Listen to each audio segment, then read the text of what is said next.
लो भी स्टूडेंट्स अज अपनी जी डिस्कशन होगी वो प्राइस इलास्टिसिटी ऑफ डिमांड का टॉपिक आप डिस्कस करांगे। तुसी प्रीवियस टॉपिक दे विच की पढ़िया सीगा, तुसी लॉ ऑफ डिमांड बारे स्टडी कीता सी। लॉ ऑफ डिमांड ठीक है जी।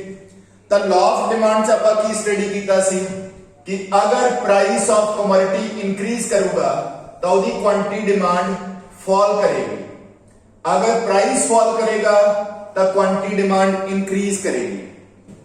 ठीक है, तो लॉ ऑफ डिमांड ने सिर्फ सानू डायरेक्शन बारे दसिया कि प्राइस ते क्वांटिटी डिमांड ऑपोजिट, ठीक है, ऑपोजिट डायरेक्शन दे विच फ्लो कर दिया। पर ਇਹਦੇ ਵਿੱਚ बहुत इंपॉर्टेंट चीज मिसिंग है और वो ये मिसिंग है कि अगर प्राइस फॉल करूगा तो डिमांड इंक्रीज करूगी, तो डिमांड ਵਿੱਚ कितनी इंक्रीज होगी। जिवें कि मैं ਤੁਹਾਡੇ ਨਾਲ दो केस डिस्कस करना है। केस 1 प्राइस से क्वांटिटी, ठीक है। पहला प्राइस 10 सीगा, क्वांटिटी भी 10 सी, प्राइस फॉल होके 8 पे आ गया और क्वांटिटी जेडी है वो 12 पे पहुंच गई। तो हम जो केस 2 है उस दे विच स्टार्टिंग पे प्राइस 10 ही सी और क्वांटिटी भी 10 सी, प्राइस फॉल होके 8 पे आ गया पर क्वांटिटी इंक्रीज होके 80 पे पहुंच गई। ठीक है, तो हम जे तुसी स्टूडेंट नोटिस करो तो दोनों केसेस च प्राइस फॉल कीता है, क्वांटिटी इंक्रीज कीती है। इथे भी प्राइस फॉल कर गया, क्वांटिटी इंक्रीज कर गई। बट फर्क की है, डिफरेंस की है, इथे प्राइस फॉल कीता, क्वांटिटी दे विच इंक्रीज तो हुई है पर बहुत घट इंक्रीज हुई है। इस केस च प्राइस फॉल कीता है पर क्वांटिटी दी इंक्रीज बहुत ज्यादा हैगी है। तो साडे लई ये चीज इंपॉर्टेंट है कि असी इस चीज नू मेजर करिए कि जदों प्राइस फॉल करता है तो क्वांटिटी डिमांड च इंक्रीज होती है, तो वो कितनी इंक्रीज होती है, how much increase in quantity demand take place due to fall in price. तो साडे लिए उसनू मेजर करना जरूरी है। तो elasticity of demand, price elasticity of demand के कॉन्सेप्ट दे विच आपां यही चीज मेजर करनी है कि अगर प्राइस फॉल करता है तो नेचुरली क्वांटिटी डिमांड इंक्रीज करूगी, तो वो इंक्रीज कितनी होएगी असी इस चीज नू मेजर करांगे हुण। ठीक है जी, क्लियर ना। तो सब तो पहला मैं तुहाडे सामने डेफिनेशन लिखूंगा कि जेडी तुहाडी प्राइस इलास्टिसिटी ऑफ डिमांड है इहदी डेफिनेशन, उस तो बाद आपां अगे डिस्कशन करांगे। फिर so elasticity of demand, elasticity of demand measure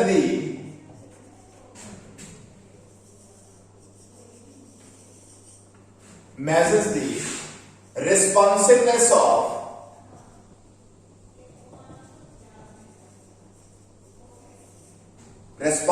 of quantity demanded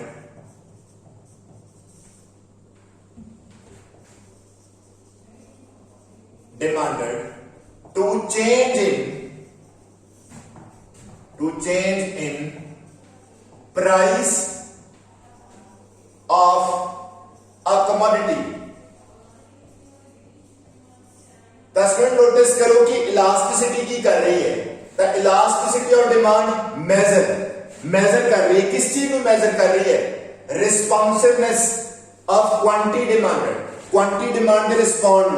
हुण देखो इस केस प्राइस जिहड़ा वो चेंज होया यानी कि फॉल हो गया, तो हुण नो डाउट जो प्राइस फॉल होया तो क्वांटिटी डिमांड ने रिस्पॉन्ड किया, 10 तो कितने पहुंच गई, 12 पे पहुंच गई। तो हुण असीं दी मेजरमेंट करांगे कि due to fall in price quantity demand कितने परसेंट इंक्रीज हुई है, तो असीं उसनूं इलास्टिसिटी ऑफ डिमांड बोलते हैं। ठीक है जी, तो इहदे लई साडे कोले प्राइस इलास्टिसिटी ऑफ डिमांड नूं मेजर करने वास्ते साडे कोल ये वाला फार्मूला है, percentage change in quantity demand of X commodity over percentage change in price of x commodity.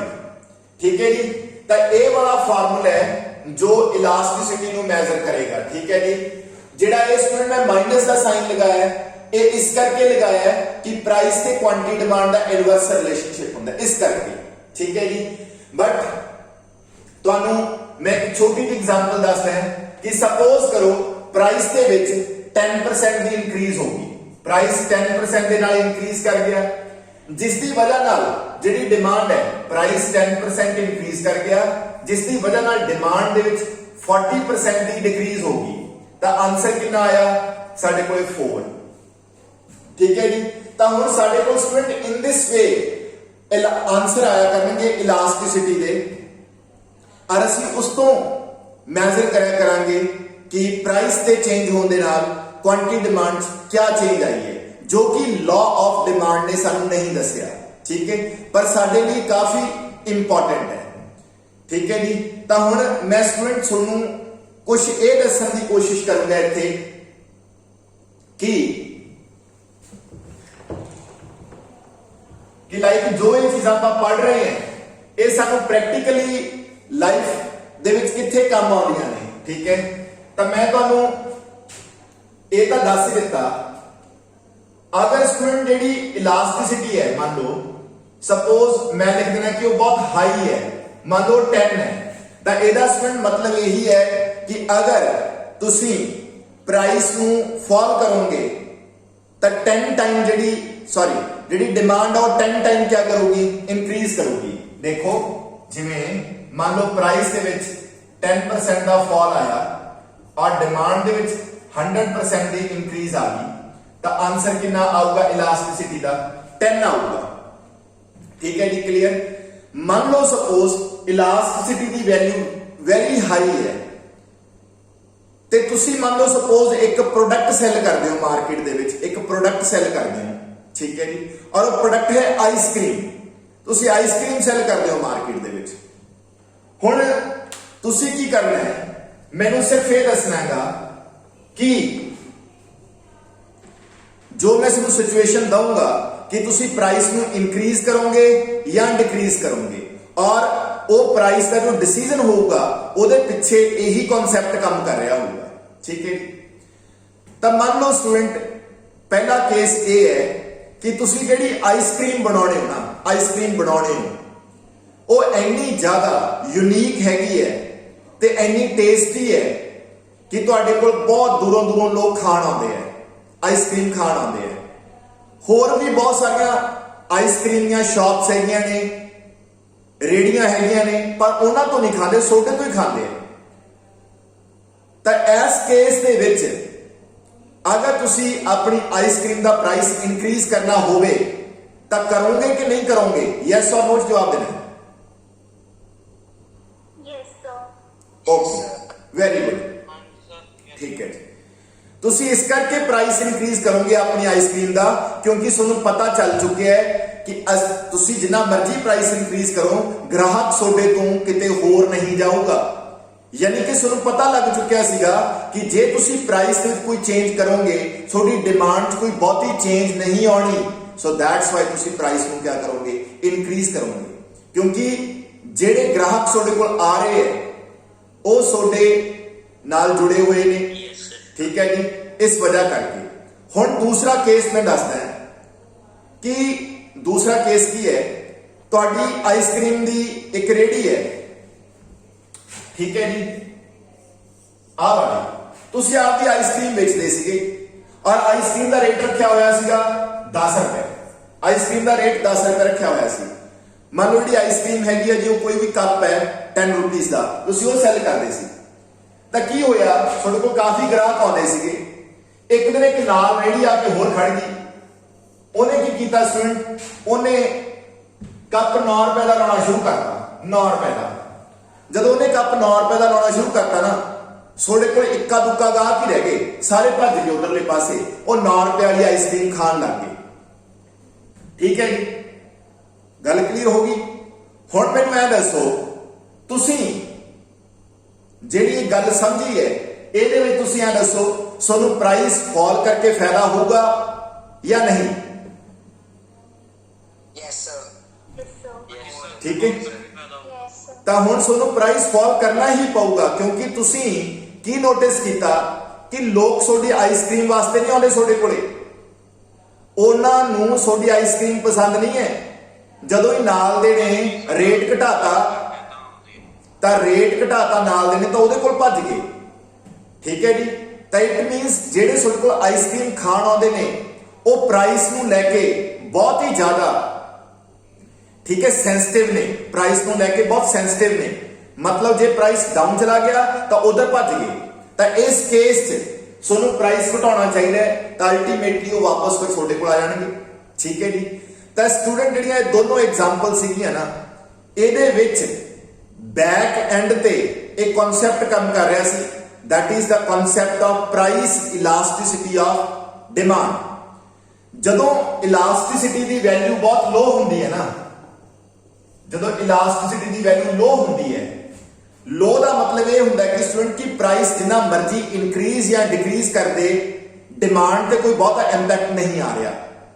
ਜਦੋਂ ਇਲਾਸਟਿਸਿਟੀ ਦੀ ਵੈਲਿਊ ਹਾਈ ਹੁੰਦੀ ਹੈ ਤਾਂ ਉਹਦਾ ਮਤਲਬ ਇਹ ਹੈ ਕਿ ਪ੍ਰਾਈਸ ਦੇ ਵਿੱਚ ਬਹੁਤ ਮਾਈਨਰ ਚੇਂਜ ਆਉਣ ਦੇ ਨਾਲ ਡਿਮਾਂਡ 'ਚ ਕਾਫੀ ਜ਼ਿਆਦਾ ਚੇਂਜ ਆਏਗੀ। ਤਾਂ ਇਸ ਕਰਕੇ ਤੁਸੀਂ ਜਦੋਂ ਵੀ ਪ੍ਰਾਈਸ ਦਾ ਡਿਸੀਜਨ ਲੈਣਾ ਹੈ ਤਾਂ ਤੁਸੀਂ ਇਹ ਦੋ ਚੀਜ਼ਾਂ ਨੂੰ ਕੈਲਕੂਲੇਟ ਕਰਨਾ ਹੁੰਦਾ ਹੈ ਕਿ ਤੁਹਾਡੀ ਇਲਾਸਟਿਸਿਟੀ ਆਫ ਡਿਮਾਂਡ ਲੋ ਹੈ ਜਾਂ ਹਾਈ ਹੈ। ਜੇ ਤੁਹਾਡੀ ਇਲਾਸਟਿਸਿਟੀ ਆਫ ਡਿਮਾਂਡ ਦੀ ਵੈਲਿਊ ਬਹੁਤ ਹਾਈ ਹੈ ਤਾਂ ਉੱਥੇ ਤੁਸੀਂ ਕਦੇ ਪ੍ਰਾਈਸ ਨੂੰ ਇਨਕਰੀਜ਼ ਨਾ ਕਰੋ, ਫਾਲ ਕਰੋ, ਕਿਉਂਕਿ ਪ੍ਰਾਈਸ ਫਾਲ ਹੋਊਗਾ ਡਿਮਾਂਡ 'ਚ ਬਹੁਤ ਜ਼ਿਆਦਾ ਇਨਕਰੀਜ਼ ਆਊਗਾ। ਡਨ। ਤੇ ਜਿੱਥੇ ਤੁਹਾਨੂੰ ਪਤਾ ਚੱਲ ਜੇ ਕਿ ਇਲਾਸਟਿਸਿਟੀ ਦੀ ਵੈਲਿਊ ਬਹੁਤ ਲੋ ਹੈ कि प्राइस के चेंज होने नाल डिमांड ते कोई बहुता इंपैक्ट नहीं पैंदा, उत्थे तुहानूं प्राइस की करना चाहिए, इनक्रीज करना चाहिए। समझ आई? तां ये मैं एक छोटी जी गल दसी है तां जो तुहानूं इस टॉपिक दे विच ये पता चले कि ये कितना इंपॉर्टेंट कॉन्सैप्ट है। तां हुण एक होर गल दसदा है, मैनूं ऐ दसो, जदों सरकार किसी चीज़ ते टैक्स लाउंदी है, खास तौर ते, ठीक है जी, अल्कोहल ते, ठीक है, ਤਾਂ ਅਲਕੋਹਲ ਦੇ ਵਿੱਚ ਪੰਜਾਬ ਦੇ ਵਿੱਚ ਬਹੁਤ ਜ਼ਿਆਦਾ ਟੈਕਸ ਹੈ, ਸ਼ਰਾਬ ਤੇ ਬਹੁਤ ਜ਼ਿਆਦਾ ਟੈਕਸ ਹੈ। ਜਦੋਂ ਟੈਕਸ ਲੱਗਦਾ ਹੈ ਤਾਂ ਪ੍ਰਾਈਸ ਵੱਧ ਜਾਂਦਾ ਹੈ, ਪਰ ਫਿਰ ਵੀ ਸਰਕਾਰ ਬਹੁਤ ਟੈਕਸ ਤੇ ਟੈਕਸ ਲਗਾ ਰਹੀ ਹੈ ਅਲਕੋਹਲ ਤੇ। ਕਿਉਂ ਲਗਾ ਰਹੀ ਹੈ? ਕਾਰਨ ਪਤਾ ਕੀ ਹੈ? ਜਿਹੜੇ ਲੋਕ ਅਲਕੋਹਲ ਕੰਜ਼ਿਊਮ ਕਰਦੇ ਨੇ ਉਹ ਹੈਬਚੁਅਲ ਨੇ। ਹੈਬਚੁਅਲ ਦਾ ਮਤਲਬ ਕਿ ਉਹਨਾਂ ਨੂੰ ਪ੍ਰਾਈਸ ਤੱਕ ਮਤਲਬ ਨਹੀਂ ਹੈ, ਉਹਨਾਂ ਨੇ ਤਾਂ ਪੀਣੀ ਹੀ ਪੀਣੀ ਹੈ, ਚਾਹੇ ਰੇਟ ਵੱਧ ਹੋਵੇ ਚਾਹੇ ਘੱਟ ਹੋਵੇ, ਉਹ ਹੈਬਚੁਅਲ ਹੈ। ਸਰਕਾਰ ਨੂੰ ਬਿਲਕੁਲ ਪਤਾ ਹੈ ਕਿ ਲੋਕ ਹੈਬਚੁਅਲ ਹੈ, ਤਾਂ ਉਹ ਕੀ ਕਰਦੇ ਨੇ? ਤਾਂ ਸੁਣ, ਮੈਂ ਇੱਕ ਐਗਜ਼ਾਮਪਲ ਦਿੰਦਾ ਹੈ ਸਰਕਾਰ ਕਿਉਂ ਟੈਕਸ ਵਧਾ ਦਿੰਦੀ ਹੈ। ਲੈਟ ਦੇਖੋ ਜੀ, ਪ੍ਰਾਈਸ ਪਲੱਸ ਟੈਕਸ ਆ ਸੇਲ ਹੈ ਲੀਕੁਅਰ ਦੀ, ਠੀਕ ਹੈ ਜੀ। ਤੇ ਇੱਥੇ ਆਪਾਂ ਲਿਖਤਾ ਜੀ ਟੈਕਸ ਰੈਵਨਿਊ, ਠੀਕ ਹੈ। ਪਹਿਲਾਂ ਕੀ ਸੀ? प्राइस जो सीगा, मान लो सपोज एक स्टैंडर्ड बॉटल का प्राइस 100 रुपीज सी और टैक्स सीगा 20 रुपीज और सेल हो रही सीगी सपोज स्टूडेंट्स 1000 यूनिट सेल हो रहे सीगे, ठीक है जी। तो मैं कल्ला टैक्स लेके चलूंगा जी, प्राइस नहीं लेके चलता, क्योंकि मैं टैक्स रेवेन्यू कैलकुलेट करना है। तो 1000 बॉटल की सेल होंगी सी तो 20 रुपीज टैक्स के हिसाब नाल सरकार को कितना टैक्स चला गया? 20,000 टैक्स चला गया। ਜਦੋਂ ਸਰਕਾਰ ਨੂੰ ਪਤਾ ਚੱਲ ਜਾਂਦਾ ਹੈ ਇਲਾਸਟਿਸਿਟੀ ਆਫ ਡਿਮਾਂਡ ਦੇ ਕਨਸੈਪਟ ਰਾਹੀਂ ਕਿ ਅਲਕੋਹਲ ਦੀ ਡਿਮਾਂਡ ਜੋ ਹੈ ਉਹ ਬਹੁਤ ਹੀ ਜ਼ਿਆਦਾ, ਜਿਹੜੇ ਲੋਕ ਉਹਨੂੰ ਕੰਜ਼ਿਊਮ ਕਰਦੇ ਨੇ ਉਹ ਹੈਬਚੁਅਲ ਨੇ, ਵੀ ਪ੍ਰਾਈਸ ਜਿੰਨਾ ਮਰਜ਼ੀ ਇਨਕਰੀਜ਼ ਹੋ ਜੇ ਉਹ ਡਿਮਾਂਡ ਦੇ ਵਿੱਚ ਕੋਈ ਬਹੁਤਾ ਇੰਪੈਕਟ ਨਹੀਂ ਹੁੰਦਾ। ਤਾਂ ਸਰਕਾਰ ਨੇ ਕੀ ਕੀਤਾ? ਅਲਕੋਹਲ ਦਾ ਪ੍ਰਾਈਸ ਤਾਂ 100 ਹੀ ਹੈ, ਪਰ ਟੈਕਸ ਹੈ ਉਹ 100 ਕਰਤਾ, 20 ਤੋਂ ਵਧਾ ਕੇ 100 ਕਰਤਾ। ਹੁਣ ਨੋ ਡਾਊਟ ਪਹਿਲਾਂ ਇਨਕਲੂਡਿੰਗ ਟੈਕਸ ਉਹ ਚੀਜ਼ ਕਿੰਨੇ ਦੀ ਪੈਂਦੀ ਸੀ? 120 ਦੀ, ਹੁਣ ਕਿੰਨੇ ਦੀ ਹੋਗੀ? 200 ਦੀ। ਪ੍ਰਾਈਸ ਵੱਧ ਗਿਆ ਨਾ, ਨੋ ਡਾਊਟ ਡਿਮਾਂਡ ਫਾਲ ਕਰੂਗੀ। ਪਰ ਅਲਕੋਹਲ ਦੇ ਕੇਸ 'ਚ ਜਿਹੜੀਆਂ ਚੀਜ਼ਾਂ ਨੇ ਲੋਕ ਹੈਬਚੁਅਲ ਹੁੰਦੇ ਆ, ਡਿਮਾਂਡ ਬਹੁਤ ਘੱਟ ਫਾਲ ਕਰਦੀ ਹੈ। ਲੈਟ ਫਾਲ ਕਰਕੇ ਪਤਾ ਕਿੰਨੀ ਆ ਗਈ ਜੀ? 950 ਤੇ ਆ ਗਈ। ਫਾਲ ਕੀਤੀ ਬਟ ਬਹੁਤ ਮਾਈਨਰ ਫਾਲ ਹੋਇਆ, ਸਰਕਾਰ ਨੂੰ ਫਾਇਦਾ ਹੋਇਆ। ਹੁਣ ਕਿੰਨੇ ਯੂਨਿਟ ਸੇਲ ਹੋ ਰਹੇ? 950, ठीक है। टैक्स कितना है पर यूनिट पे? 100। तो सरकार को कितना रेवेन्यू आ गया? 95,000 का रेवेन्यू आ गया। तो इन दिस वे स्टूडेंट सरकार गवर्नमेंट हुई ਚਾਹੇ ਹੋਰ ਬਿਜ਼ਨਸਮੈਨ ਹੋਏ, ਸਭ ਦੇ ਲਈ ਇਲਾਸਟਿਸਿਟੀ ਆਫ ਡਿਮਾਂਡ ਦਾ ਕਨਸੈਪਟ ਬੜਾ ਇੰਪੋਰਟੈਂਟ ਹੈ। ਤਾਂ ਇਹ ਐਗਜ਼ਾਮਪਲ ਕਲੈਰੀਫਾਈ ਹੋਈ ਤੁਹਾਨੂੰ ਸਭ ਨੂੰ?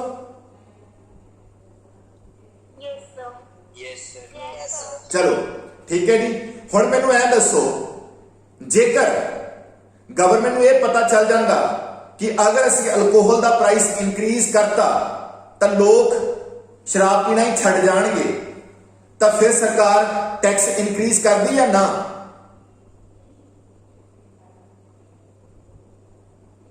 ਸ਼ਾਬਾਸ਼। ਅਗਰ ਸਰਕਾਰ ਨੂੰ ਇਹ ਪਤਾ ਚੱਲ ਜਾਂਦਾ ਜਾਂ ਲੋਕਾਂ ਦੀ ਪ੍ਰਾਈਸ ਨੂੰ ਲੈ ਕੇ ਸੈਂਸਿਟੀਵਿਟੀ ਬਹੁਤ ਹਾਈ ਹੁੰਦੀ ਕਿ ਅਗਰ ਪ੍ਰਾਈਸ ਇਨਕਰੀਜ਼ ਹੋ ਗਿਆ ਤਾਂ ਉਹ ਅਲਕੋਹਲ ਕੰਜ਼ਿਊਮ ਨਹੀਂ ਕਰਨਗੇ, ਤਾਂ ਕੀ ਸਰਕਾਰ ਫਿਰ ਇਹ ਕੰਮ ਕਰਦੀ? ਟੈਕਸ ਵਧਾਉਂਦੀ ਇਹਨਾਂ ਕਿ ਨਾ ਵਧਾਉਂਦੀ? ਫਿਰ ਨਹੀਂ ਇਨਕਰੀਜ਼ ਕਰਨਾ ਸੀ, ਕਿਉਂਕਿ ਜੇ ਫਿਰ ਇਨਕਰੀਜ਼ ਕਰਦੀ ਸਰਕਾਰ ਟੈਕਸ, ਮੰਨ ਲਓ ਸਪੋਜ਼ ਕਰ ਦਿੰਦੀ ਹੈ ਨਾ, ਹੁਣ ਮੰਨ ਲਓ ਕੋਈ ਇੱਕ ਆਪਾਂ ਇਹੋ ਜਿਹੀ ਚੀਜ਼ ਲੈ ਰਹੇ ਹਾਂ ਜਿਹੜੀ ਕਿ ਬਹੁਤ ਸੈਂਸਿਟਿਵ ਹੈ, ਪ੍ਰਾਈਸ ਸੈਂਸਿਟਿਵ ਹੈ, ਤਾਂ ਸਰਕਾਰ ਨੇ ਟੈਕਸ ਇਨਕਰੀਜ਼ ਕਰਤਾ। ਹੁਣ ਮੈਂ ਡਿਮਾਂਡ ਜਿਹੜੀ ਆ ਉਹ ਬਹੁਤ ਸੈਂਸਿਟਿਵ ਲੈ ਰਿਹਾ, ਠੀਕ ਹੈ, ਸਰਕਾਰ ਨੇ ਟੈਕਸ ਇਨਕਰੀਜ਼ ਕਰਕੇ 100 ਕਰਤਾ, ਤੇ ਉਸ ਚੀਜ਼ ਦੀ ਡਿਮਾਂਡ ਹੀ ਕਿੰਨੀ ਰਹੇਗੀ? ਸਾਰੀ ਡਿਮਾਂਡ ਹੀ 100 ਯੂਨਿਟ ਰਹੇਗੀ। ਤੁਹਾਡਾ ਟੈਕਸ ਹੈ ਸਰਕਾਰ ਕੋਲ ਕਿੰਨਾ ਪਹੁੰਚਿਆ? ਸਿਰਫ 10,000। ਕਲੈਰਿਟੀ ਹੈ ਜੀ? ਤਾਂ ਹੁਣ ਤੁਹਾਨੂੰ ਇਹ ਤਾਂ ਸਮਝ ਆ ਗਿਆ ਹੋਊਗਾ ਕਿ ਇਲਾਸਟਿਸਿਟੀ ਦਾ ਆਫ ਡਿਮਾਂਡ ਦਾ ਕਨਸੈਪਟ ਸਰਕਾਰ ਲਈ ਕਿੰਨਾ ਇੰਪੋਰਟੈਂਟ ਹੈ। ਜਿਹੜਾ ਟੈਕਸ ਰੈਵਨਿਊ ਹੈ ਉਹਨੂੰ ਉਹਦਾ ਡਿਸੀਜਨ ਲੈਣ ਦੇ ਲਈ ਸਰਕਾਰ ਨੂੰ ਯੂਜ਼ ਕਰਦੀ। ਜਿਹੜੀਆਂ ਚੀਜ਼ਾਂ ਦੀ ਡਿਮਾਂਡ ਮਤਲਬ ਬਹੁਤੀ ਚੇਂਜ ਨਹੀਂ ਹੁੰਦੀ ਪ੍ਰਾਈਸ ਦੇ ਨਾਲ, ਉੱਥੇ ਸਰਕਾਰ ਟੈਕਸ ਇਨਕਰੀਜ਼ ਕਰ ਦਿੰਦੀ ਹੈ, ਔਰ ਜਿਹੜੀਆਂ ਚੀਜ਼ਾਂ ਦੀ ਡਿਮਾਂਡ ਬਹੁਤ ਜ਼ਿਆਦਾ ਚੇਂਜ ਹੋ ਜਾਂਦੀ ਹੈ ਪ੍ਰਾਈਸ ਦੇ ਚੇਂਜ ਹੋਣ ਦੇ ਨਾਲ, ਉੱਥੇ ਟੈਕਸ ਘਟਾ ਦੂਗੀ। ਆਹ ਫੰਡਾ ਹੁੰਦਾ, ਠੀਕ ਹੈ ਜੀ? ਕਲੀਅਰ? ਤਾਂ ਹੁਣ ਦੀ ਮੈਂ ਤੁਹਾਨੂੰ ਜਿਹੜੇ ਇਹ ਸਾਰਾ ਤੁਹਾਨੂੰ ਜਿਹੜਾ ਸਮਝਾਇਆ ਇਹ ਸੀਗਾ ਕਿ ਤੁਸੀਂ ਇਹ ਕਨਸੈਪਟ ਕਿਉਂ ਪੜ੍ਹ ਰਹੇ ਹੋ, ਕਿਉਂ ਇੰਨਾ ਜ਼ਿਆਦਾ ਇੰਪੋਰਟੈਂਟ ਹੈ, ਠੀਕ ਹੈ ਜੀ?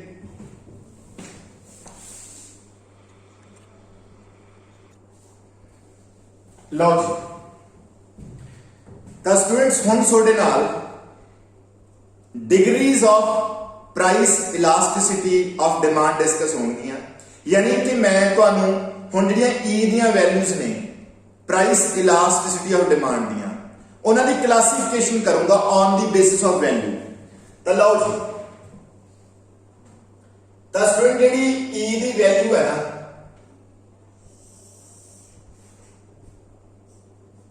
ਉਹ ਮਿਨੀਮਮ ਹੋ ਸਕਦੀ ਹੈ 0, that is a minimum value, and maximum ਹੋ ਸਕਦੀ ਆ that is infinity, ਠੀਕ ਹੈ? ਕਲੀਅਰ? ਔਰ ਇੱਕ ਅਸੀਂ ਇਹਦੇ ਵਿੱਚ ਲੈ ਰਹੇ ਹਾਂ, ਠੀਕ ਹੈ ਜੀ, that is equals to 1, ਠੀਕ ਹੈ ਜੀ? ਤਾਂ ਹੁਣ ਸਟੂਡੈਂਟਸ ਜਿਹੜਾ ਇਹ ਤੋਂ ਇਧਰ ਵਾਲਾ ਏਰੀਆ ਹੋ ਗਿਆ, ਉਹਦੇ ਲਈ ਅਸੀਂ ਸਾਰੇ ਨੂੰ ਪਤਾ ਕੀ ਵਰਡ ਬੋਲ ਰਹੇ ਹਾਂਗੇ, that is greater than 1, और ਜਿਹੜਾ 1 ਤੋਂ ਇਧਰ ਵਾਲਾ ਏਰੀਆ ਸਾਰਾ, ਉਹਦੇ ਲਈ ਅਸੀਂ ਵਰਡ ਯੂਜ਼ ਕਰਾਂਗੇ less than 1, ਠੀਕ ਹੈ ਜੀ? ਤਾਂ ਹੋ ਗਏ ਜੀ। ਤਾਂ ਇਹ 5 ਕਨਸੈਪਟ ਨੇ ਜੀ ਜਿਹੜੇ degree of price ਇਲਾਸਟਿਸਿਟੀ of demand the degree ਨੂੰ ਮੈਜ਼ਰ ਕਰਨਗੇ। ਯਾਨੀ ਕਿ ਹੁਣ ਤੁਹਾਨੂੰ ਇਹ ਸਮਝਾਵਾਂਗੇ ਕਿ E is equal to 0 ਦਾ ਕੀ ਮਤਲਬ ਹੈ, less than 1 ਦਾ ਕੀ ਮਤਲਬ ਹੈ, greater than 1 ਦਾ ਕੀ ਮਤਲਬ ਹੈ, ਔਰ ਇਨਫਿਨਿਟੀ ਦਾ ਕੀ ਮਤਲਬ ਹੈ, ਠੀਕ ਹੈ ਜੀ? ਤਾਂ ਹੁਣ ਨਾਮ ਦੀ ਸੁਣੋ ਇਹਨਾਂ ਦੇ। ਜਿਹੜੀ ਤੁਹਾਡੀ E equals to 0 ਹੈ, ਇਹਨੂੰ ਅਸੀਂ ਪਤਾ ਕੀ ਬੋਲਣਾ ਹੈ? ਇਹਨੂੰ ਅਸੀਂ ਬੋਲਣਾ ਹੈਗਾ ਪਰਫੈਕਟਲੀ, ਠੀਕ ਹੈ? ਪਰਫੈਕਟਲੀ ਇਨਇਲਾਸਟਿਕ, परफेक्टली इनइलास्टिक डिमांड, ठीक है जी? इस कॉन्सेप्ट का नाम है परफेक्टली इनइलास्टिक डिमांड। जब E is equal to 0 होगी, we call it perfectly inelastic, ठीक है जी? तो जेड़ा students E is less than 1 है, तो इन्हों असी क्या बोलना हैगा, ये भी मैं इत्थे मेंशन करूंगा। तो इन्हों असी बोल देंगे less than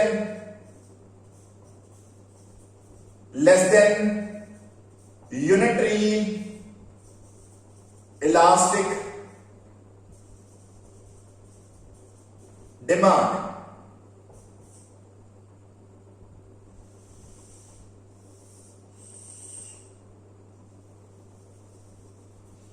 ठीक है जी, इसनों बोलते हैं लेस देन यूनिटरी इलास्टिक। और जेड़ा ए वाला है इसनों क्या बोलते हैं, ठीक है, इसनों बोलते हैं यूनिटरी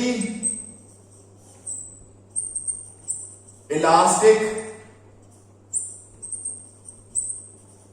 डिमांड।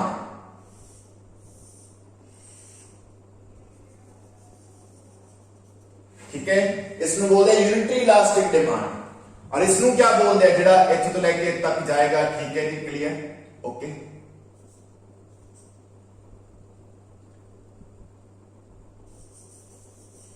लो जी, ए है स्टूडेंट्स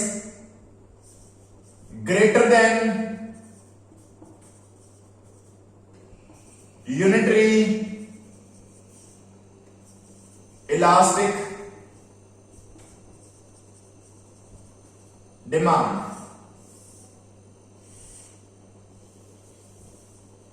ठीक है जी, clear, greater than unitary elastic. और ये वाला है इसनों बोलते हैं perfectly elastic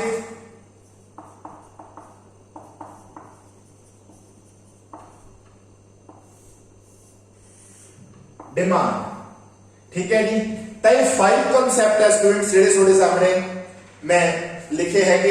perfectly inelastic demand जदों ई दी वैल्यू 0 होवे, जदों लेस देन 1 होवे ई दी वैल्यू उन्होंने बोलते हैं लेस देन यूनिटरी इलास्टिक। और इसका एक होर नाम है, इसनों कल्ला इनइलास्टिक भी बोलते हैं, और इनइलास्टिक डिमांड। ठीक है जी, जेड़ा थोड़ा यूनिटरी इलास्टिक है ए ई इक्वल्स टू 1, जदों ई दा आंसर इक्वल्स टू 1 आएगा उन्होंने ਅਸੀਂ बोलेगा यूनिटरी इलास्टिक। ग्रेटर देन 1 जिन्हों ਅਸੀਂ ग्रेटर देन यूनिटरी इलास्टिक भी बोलते हैं, और इसनों ਅਸੀਂ कल्ला इलास्टिक डिमांड भी बोलते हैं, इलास्टिक डिमांड। ठीक है, और जो आंसर ई दा इन्फिनिटी आए तो बोलते हैं परफेक्टली इलास्टिक डिमांड। ठीक है जी,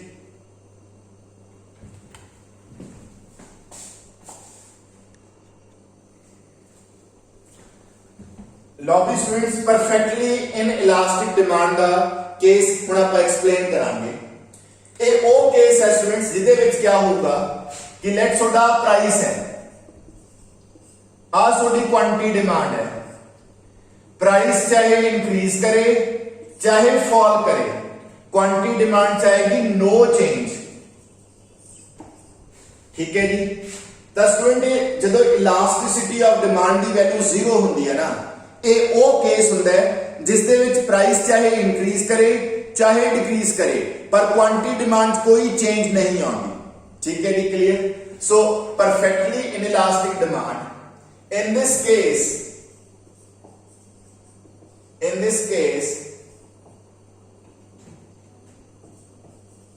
there is no change in quantity demanded, there is no change in quantity demanded of a commodity due to change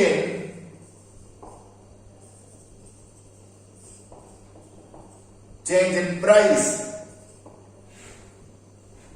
यानी कि quantity demand is completely insensitive to price change. मतलब कि student जो मर्जी price बढ़ जाए घट जाए डिमांड कोई चेंज नहीं आती।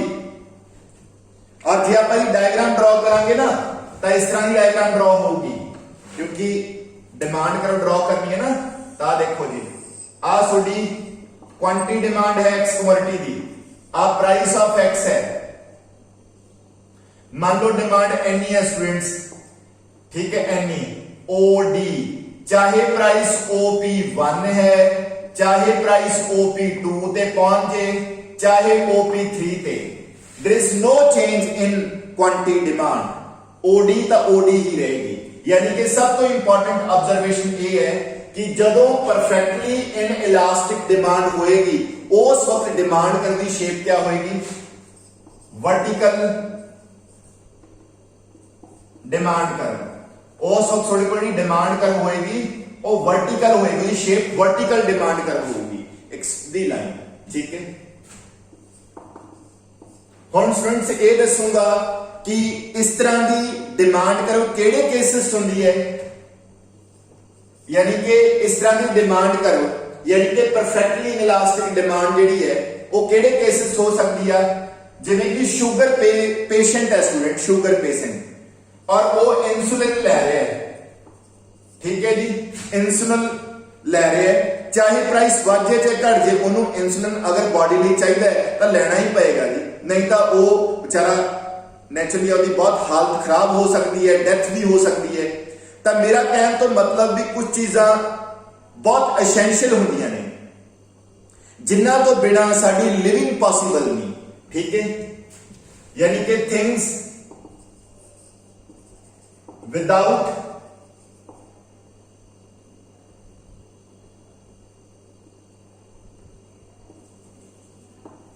which living is not possible। ठीक है जी, वो थिंग्स जिन्हां तो बिना साडी लिविंग पॉसिबल नहीं है उन्हां लई परफेक्टली इन इलास्टिक होएगी डिमांड कर। ठीक है जी,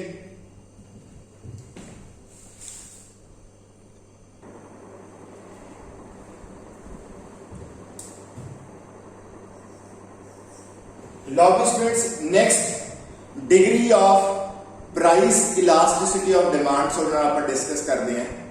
ठीक है जी, और ये है जी सोडे कोले परफेक्टली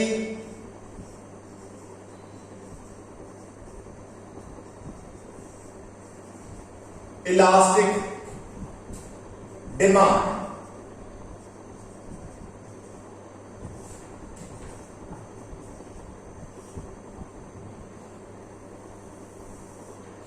स्टूडेंट जो परफेक्टली इलास्टिक डिमांड का केस है,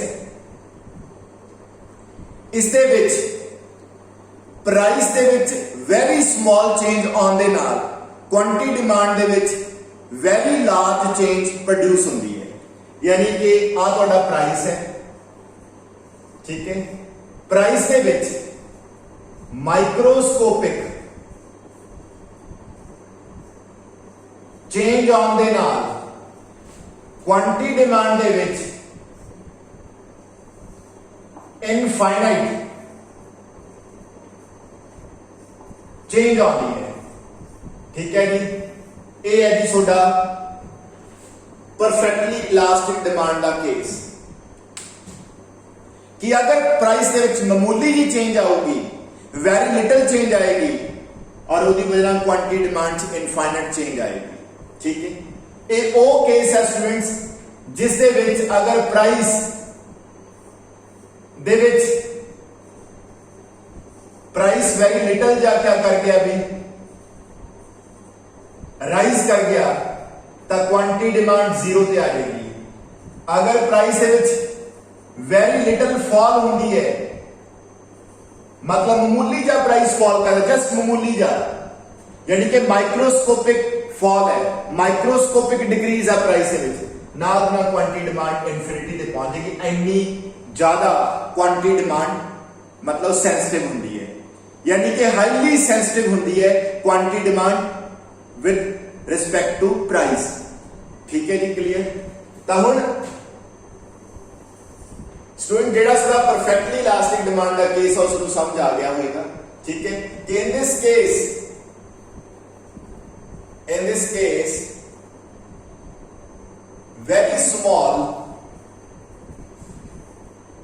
very small change, ठीक है, इसमें आप बोल सकते हैं microscopic change, microscopic change. In this case, very small change means microscopic change cause infinite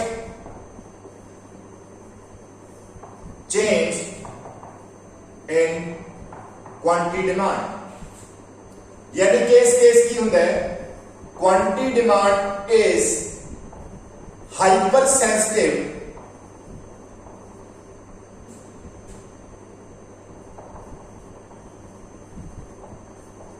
to price.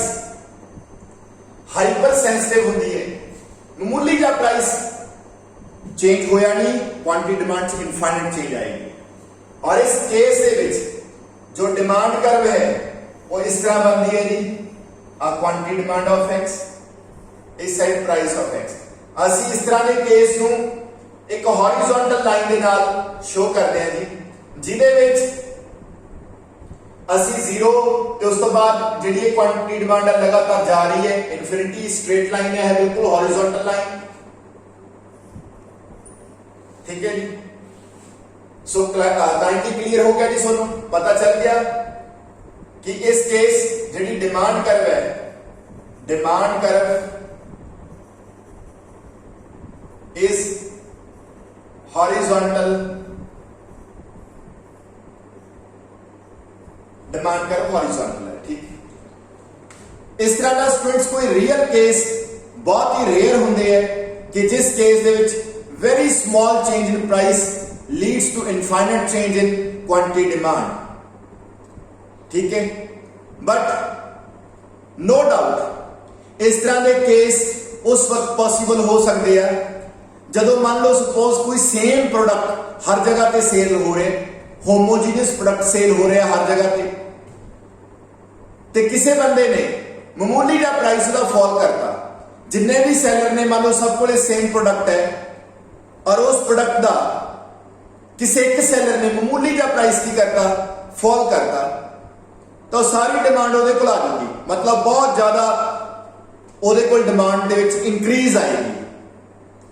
तो ये ਜਿਹੜਾ एक केस है ये ਤੁਹਾਨੂੰ एक स्पेशल किस्म की मार्केट ਦੇ ਵਿੱਚ मिलता है, that is called perfect market, perfect competitive market, ਜਿਹਨੂੰ ਅਸੀਂ परफेक्ट कॉम्पिटिशन भी बोलते हैं। ठीक है। तो ਉਹਦੇ ਵਿੱਚ ਇਹ ਤੁਹਾਡੇ ਨਾਲ डिस्कस भी किया जाएगा। ठीक है जी।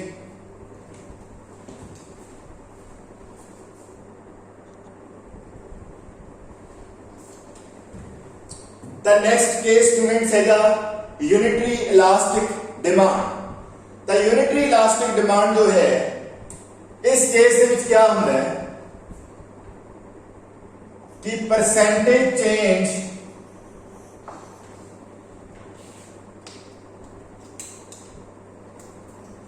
In price, percentage change in price cos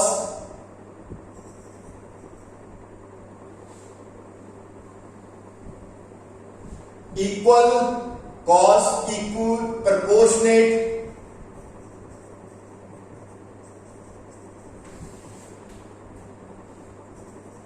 change in quantity demand। यानी कि वेरी सिंपल लैंग्वेज स्टूडेंट से वो केस है जिस percentage change in quantity demand exactly equal होता है परसेंटेज चेंज इन प्राइस से। सपोज करो कि प्राइस 10% ਦੇ ਨਾਲ फॉल कर गया तो डिमांड 10% ਦੇ ਨਾਲ इंक्रीज कर जाएगी। यानी कि ਜਿਹੜਾ ਇਹ 10% है ये दोनों साइड सेम रहूगा। अगर प्राइस 20% इंक्रीज करता है तो डिमांड 20% फॉल कर जाएगी, यानी कि जी वैल्यू है सेम रहेगी। यानी कि इक्वल प्रोपोर्शनेट चेंज होंगी है, जिन्ना प्राइस चेंज होएगा उतना ही क्वांटिटी डिमांड चेंज आएगी। क्लियर? क्योंकि सबको पता है फॉर्मूला है वो ए वाला है, percentage change in quantity demand, ए चेंज इन द साइन है students, percentage change in price.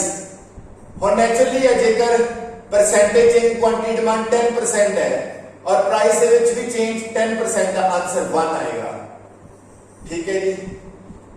10 minute ये वो केस है। ठीक है जी। तो हम आप डिस्कस करांगे कि ये डायग्राम किस तरह ड्रॉ होगी है।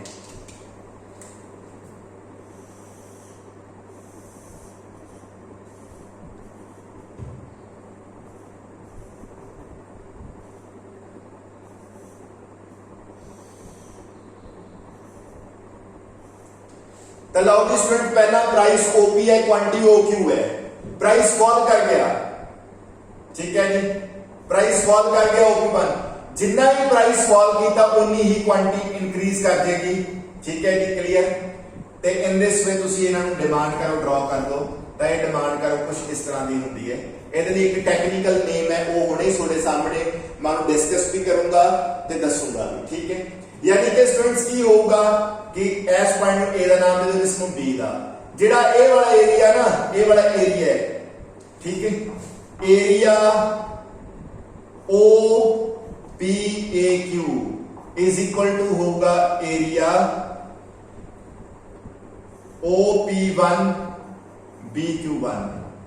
आ वाला एरिया ते आ वाला एरिया बराबर होंगे इन केस ऑफ जदों यूनिटरी इलास्टिक डिमांड होंगी है, ठीक। इन्हें एक होर वे भी प्रेजेंट किया जा सकता है, वो भी दसदा मैं। वो हुंदा स्टूडेंट्स की एक स्पेशल वर्ड है कि इन case of unitary elastic demand, JD demand curve होंगी है ना, डिमांड कर्व जेडी होंगी है वो रेक्टेंगुलर हाइपरबोला होंगी है, रेक्टेंगुलर हाइपरबोला इस तरह की शेप होंगी है। Rectangular hyperbola shape demand curve की खासियत होंगी है, आ क्वांटिटी डिमांड ऑफ एक्स, आ प्राइस ऑफ एक्स, तो डिमांड कर्व कुछ इस तरह की होगी रेक्टेंगुलर हाइपरबोला। ओदी खासियत क्या है कि लेट्स सपोज स्टूडेंट इथे प्राइस जेड़ा हैगा थोड़ा 10 है और क्वांटिटी डिमांड कितनी है 2 है, तो हुण तुसी ये प्राइस ते क्वांटिटी को मल्टीप्लाई करो, रिजल्ट कितना आएगा 20। फिर तुसी कोई और पॉइंट ले लो, लेट आ पॉइंट ले लो, इस पॉइंट पे प्राइस 5 है, क्वांटिटी 4 होएगी, 5 into 4 फिर 20, ठीक है। एक मान लो आ लेवल ले लो, इथे क्वांटिटी 10 है और प्राइस कितना होएगा 2 into 10 20। यानी कि student JD rectangular hyperbola curve होंदी है ना, ओदी खासियत की होंदी है कि ओदे हर एक पॉइंट पे x into y is equal to c होता है। यानी कि जो वैल्यू x एग्जिस्ट है ते जो वैल्यू x एग्जिस्ट है ते जो वैल्यू y एग्जिस्ट है, अगर तुसी दोनों का प्रोडक्ट करोगे तो वो कांस्टेंट वैल्यू आएगी ਤੁਹਾਡੇ ਕੋਲੇ। कांस्टेंट जिवें देखो आ 10 है, ਇਹਦੇ corresponding to 10 into 2 भी 20, उस बार इस पॉइंट पे आ गए A5 ते A4 5 into 4 भी 20, फिर इस पॉइंट पे आ गए 2 ते 10 2 into 10 भी 20, ठीक है कि क्लियर। और नेचुरली स्टूडेंट्स जेड़ा ਤੁਹਾਡੇ ਕੋਲ 20 है, ये चीज है कि ये टोटल एक्सपेंडिचर है जो कि किवें आ रहा है प्राइस नु क्वांटिटी नाल मल्टीप्लाई करके। यानी कि जेडी रेक्टेंगुलर हाइपरबोला कर्व हैगी है, ਇਹਦੇ हर एक पॉइंट पे टोटल एक्सपेंडिचर की वैल्यू क्या है सेम, जो कि साडी एग्जांपल च 20 है, ठीक है जी। तो एक खासियत होंदी है जी रेक्टेंगुलर हाइपरबोला कर्व, ठीक है। ते जदों इलास्टिसिटी इक्वल्स टू 1 होंदी है उदों डिमांड कर्व इस शेप दी होंदी है रेक्टेंगुलर हाइपरबोला।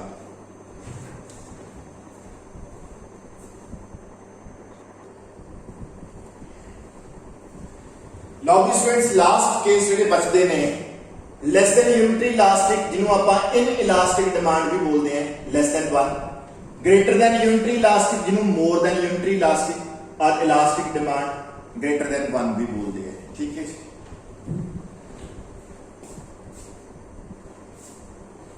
तो ये दोनों आप डिस्कस करांगे जी। लो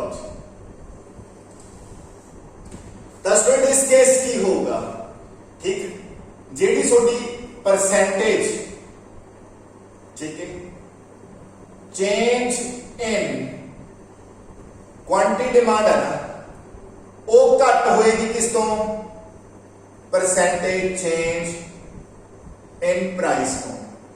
लेट सपोज करो कि थोड़ा प्राइस का 10% के नाल फॉल कर गया, बड़ी डिमांड है वो इंक्रीज की थी जस्ट 5% के नाल, ठीक है।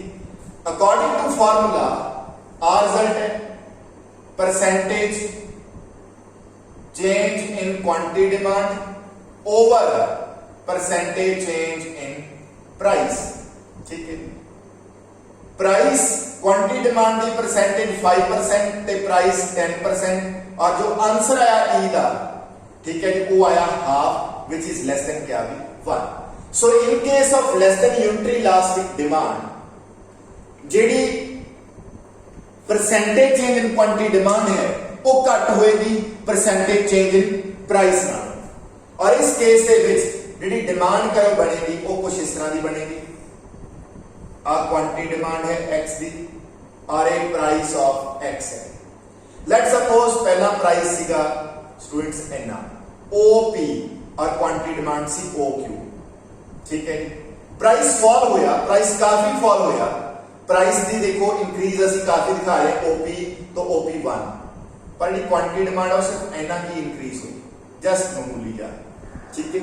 यानी कि प्राइस के कंपैरेटिवली क्वांटिटी डिमांड जो चेंज आ रही है वो घट आ रही है, ताकि उसे इतना की इंक्रीज किया और डिमांड कर्व ड्रॉ करो शाबाश। तो इथे सो जी डिमांड कर्व ना बहुत स्टीपर नजर आएगी, ठीक है। सो डिमांड कर्व इज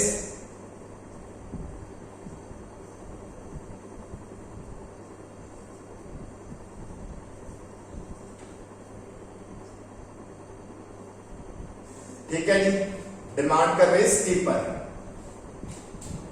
ठीक है स्टूडेंट्स, ओके। हुण आ गया आप ग्रेटर दैन यूनिटरी दे विच एज क्या होएगा कि JD percentage change in quantity demand है वो ग्रेटर देन होएगी परसेंटेज चेंज इन प्राइस हो। लेट्स सपोज करो कि प्राइस 10% दे नाल फॉल कीता, डिमांड 10% तो ज्यादा इंक्रीज करेगी, लेट 40% दे नाल इंक्रीज करेगी। इस केस दे विच जेडी डिमांड हुंदी है वो हाईली सेंसिटिव टू प्राइस हुंदी है। प्राइस में अगर मामूली जा फॉल होगा डिमांड बहुत ज्यादा इंक्रीज करूंगी, अगर प्राइस इंक्रीज होगा तो डिमांड बहुत ज्यादा फॉल करूंगी, ठीक है जी। अगर तुसी फार्मूले च वैल्यूज पुट करके देखोगे जिवें कि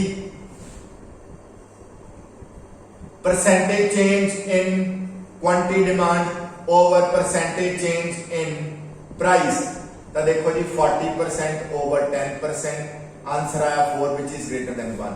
मतलब जदों percentage change in quantity demand ज्यादा होगी परसेंटेज चेंज इन प्राइस तो आंसर हमेशा 1 तो ज्यादा आएगा, ठीक है। और इस केस दे विच जेडी डिमांड कर्व है वो कुछ इस तरह बनेगी जी, आ देखो आ क्वांटिटी डिमांड ऑफ x, आ price of x, let price सीगा पहला OP और क्वांटिटी सी OQ। प्राइस फॉल कीता, मामूली जा फॉल कीता OP1 ते, डिमांड काफी इंक्रीज की OQ1 ते पहुंच गई। हुण देखो स्टूडेंट्स जी डिमांड कर्व है वो थोनू फ्लैटर नजर आ रही है, डिमांड कर्व जी है वो फ्लैटर है, ठीक है। तो ये सीगा स्टूडेंट सारा जो अपनी डिग्रीज के बारे आप डिस्कशन किया। इन्हां डिग्रीज तो तुसी समझ सकते हो कि जदों इन इलास्टिक डिमांड हुंदी है तो डिमांड कोई बहुत ज्यादा रिस्पॉन्ड नहीं करती प्राइस में, प्राइस इंक्रीज कर जे या डिक्रीज कर जे तो demand as compare to price घट चेंज आती है। जदों कि इलास्टिक डिमांड के केस डिमांड ओवर एक्ट करती है, मींस प्राइस दे विच फॉल हो गया डिमांड बहुत ज्यादा इंक्रीज कर जाती है, प्राइस दे विच राइज हो गया इंक्रीज हो गया प्राइस तो डिमांड जिहड़ी है वो बहुत ज्यादा घट जाती है, ठीक है। तो हुण आपां सारियां ਦੀਆਂ ਜਿਹੜੀਆਂ ਕਰਵਸ ਹੈਗੀਆਂ ਨੇ ਉਹ ਇਕੱਠੀਆਂ ਡਰਾ ਕਰਾਂਗੇ।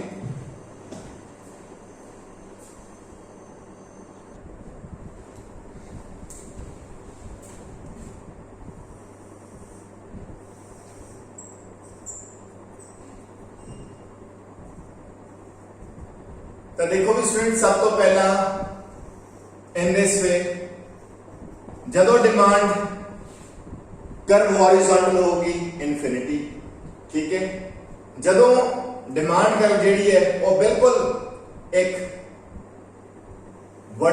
वर्टिकल लाइन होएगी उस वक्त इलास्टिसिटी 0, जदों थोड़ी स्टीपर होएगी इलास्टिसिटी लेस देन 1, जदों रेक्टेंगुलर हाइपरबोला होएगी तो इक्वल्स टू 1, जदों वो फ्लैटर होएगी तो ग्रेटर देन 1।